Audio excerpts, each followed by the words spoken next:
wahai Muhammad, bagi tahu kepada umat kamu, selalulah minta ampun dengan Tuhan, dengan Allah. Nombor satu, faedah beristighfar, Allah ampun semua dosa yang telah lalu. Faedah yang kedua, Allah Subhanahu Wa Taala menurunkan hujan. Hujan ni punca kepada semua kehidupan, asbab kepada semua kehidupan. Dengan hujan ada tumbuhan, tanaman kita, manusia boleh makan, binatang boleh makan.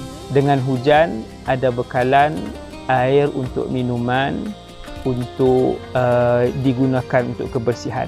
Air adalah kehidupan. Dengan istighfar Allah mengampunkan dosa. Dengan istighfar Allah meneruskan kesinambungan kehidupan makhluk di atas muka bumi Allah. Besar tuan-tuan, besar faedah istighfar. Dan Allah Subhanahu Wa Taala membuka pintu rezeki yang luas dengan istighfar. Ini rahsia yang cukup besar yang saya nak sebut kepada tuan-tuan pada kali ini.